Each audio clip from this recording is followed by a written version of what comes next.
Tu es en couple avec une femme que tu aimes sincèrement. Tout va bien entre vous, sauf un détail qui te ronge. Elle a des amis hommes, et pas seulement des collègues ou des connaissances lointaines, des vrais potes avec qui elle traîne régulièrement, rit, partage des confidences.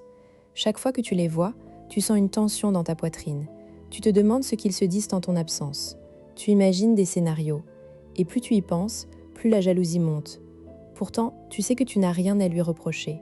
Elle est fidèle, transparente. Alors pourquoi cette jalousie ? Pourquoi tu n'arrives pas à faire confiance ?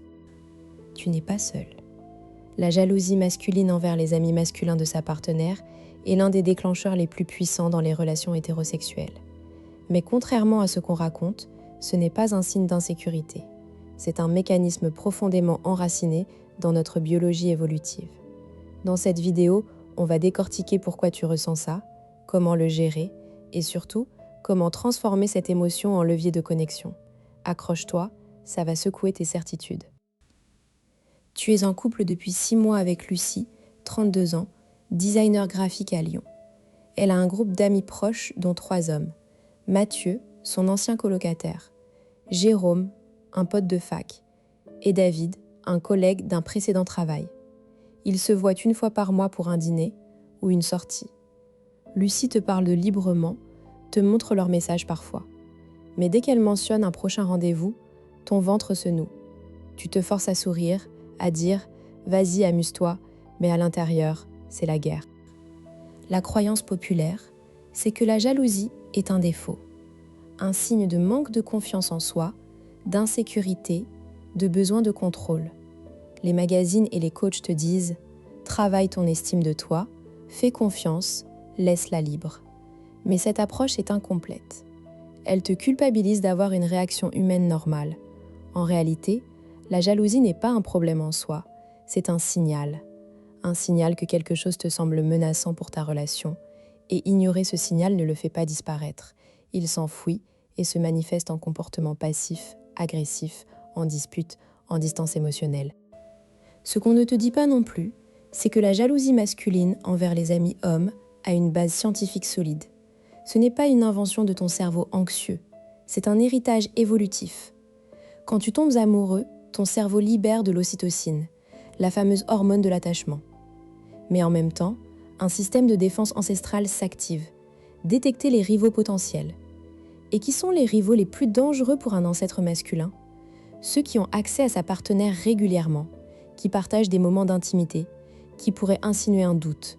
Les amis hommes de ta copine sont exactement cette catégorie. Ton cerveau, programmé par des millions d'années d'évolution, ne fait pas la différence entre un ami moderne et un rival tribal. Le vrai mécanisme, c'est la rivalité intrasexuelle. David Buss, chercheur en psychologie évolutive, a passé des décennies à étudier comment les hommes perçoivent et réagissent à la menace de rivaux. Dans ses études, il montre que les hommes sont particulièrement sensibles à 2 signaux, l'accès physique à la partenaire et les signes de compétence sociale ou physique chez l'autre homme. Un ami masculin qui partage des activités avec ta copine, qui l'écoute, qui la fait rire, c'est un rival potentiel, même s'il n'y a aucune intention. Ton cerveau ne prend pas de risque, il active l'alarme. Mais voici le twist. Ce mécanisme n'est pas une fatalité, c'est un outil. Si tu comprends pourquoi il s'enclenche, tu peux apprendre à l'utiliser pour renforcer ta relation plutôt que de la saboter. L'astuce, c'est de distinguer les menaces réelles des menaces imaginaires et d'utiliser cette énergie pour te rapprocher de ta partenaire, pas pour la contrôler.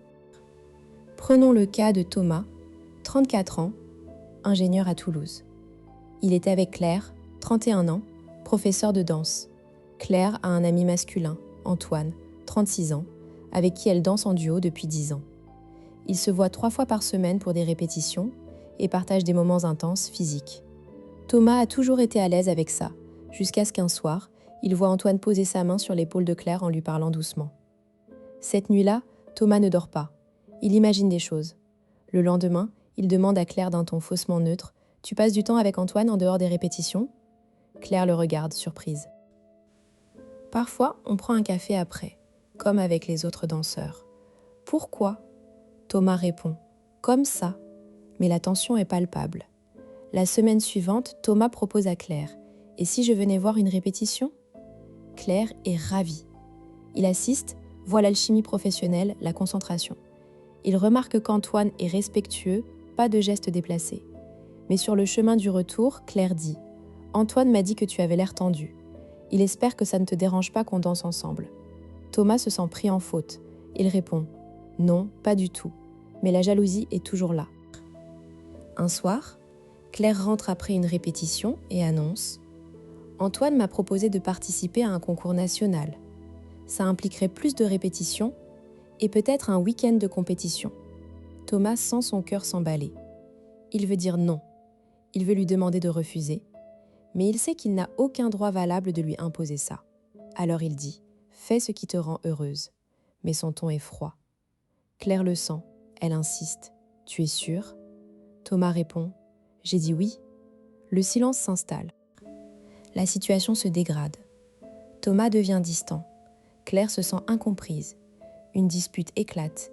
Elle dit « Tu ne me fais pas confiance ?» Thomas répond « Ce n'est pas toi, c'est lui. » Elle « Tu ne peux pas contrôler mes amis ?» Lui « Je ne contrôle rien. C'est juste que… » Il n'arrive pas à finir. La communication est bloquée. C'est là que Thomas a fait une chose remarquable. Au lieu de laisser la jalousie pourrir la relation, il a décidé de comprendre. Il a lu sur la rivalité intrasexuelle. Il a réalisé que sa réaction était normale, mais que sa réponse, le silence, la froideur étaient toxiques. Il a alors eu une conversation honnête avec Claire.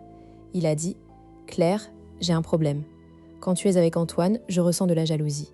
Je sais que c'est irrationnel, mais c'est là. Je ne veux pas que ça nous éloigne. Peut-on en parler sans que ça devienne un reproche ? » Claire a été touchée par sa vulnérabilité. Ils ont pu poser des limites claires. Elle s'engage à ne jamais parler de leur vie intime avec Antoine, à éviter les tête-à-tête trop tardifs et à inclure Thomas dans certains événements. De son côté, Thomas a accepté de travailler sur sa confiance, sans que Claire ait à renoncer à son ami. Aujourd'hui, leur relation est plus solide qu'avant. La jalousie a été un signal, puis une conversation, puis un engagement mutuel. Thomas n'a jamais cessé d'être jaloux. Il a juste appris à l'apprivoiser. Comment appliquer ça dans ta vie ? Premièrement, arrête de te juger. La jalousie est une émotion légitime, pas une faiblesse. Elle est là pour te protéger. Mais tu dois apprendre à la décoder. Demande-toi, est-ce que je réagis à un comportement réellement menaçant, comme des secrets, des mensonges, des contacts physiques intimes, ou à une situation banale que mon cerveau amplifie ? Si c'est la deuxième, ton travail est de communiquer sans accuser. Deuxièmement, observe les signaux objectifs.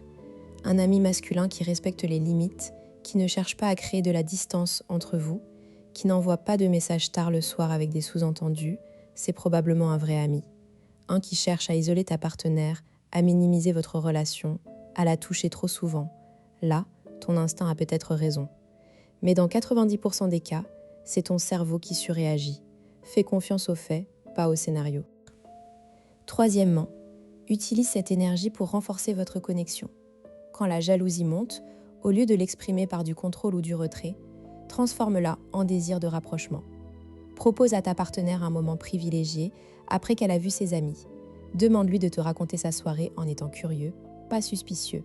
Montre-lui que tu es investi dans la relation, pas que tu la surveilles. Voici la première technique. Le recadrage positif. Au lieu de dire « tu passes trop de temps avec Jérôme », dis « j'aimerais passer plus de moments rien qu'à deux avec toi ». On pourrait planifier une soirée, juste nous, une fois par semaine. Tu transformes une demande de restriction en une invitation à la connexion. C'est la même demande, mais présentée comme une offre, pas comme une accusation. Les études montrent que les partenaires réagissent beaucoup mieux aux demandes positives qu'aux critiques. Si tu dis « tu vois trop tes amis hommes », elle se défend. Si tu dis « j'adorerais qu'on ait un rendez-vous régulier », elle se rapproche. Deuxième technique, le partage de vulnérabilité. Quand tu ressens de la jalousie, au lieu de la garder pour toi ou de l'exprimer par des pics, exprime-la comme une émotion personnelle. Par exemple, « Je me sens un peu vulnérable quand tu passes du temps avec David. Je sais que c'est mon problème, mais je préfère te le dire pour qu'on en parle. » C'est désarmant. Ta partenaire ne peut pas te reprocher d'être honnête. Elle se sentira incluse et cherchera à te rassurer. La clé, c'est le « je » et non le « tu ». Tu ne l'accuses pas, tu partages ton ressenti. C'est la base de la communication non violente. Troisième technique, la refonte du cadre. Change la façon dont tu perçois les amis hommes. Ne les vois plus comme des rivaux, mais comme des alliés potentiels. Un ami masculin de ta partenaire peut être un excellent indicateur de la santé de votre relation.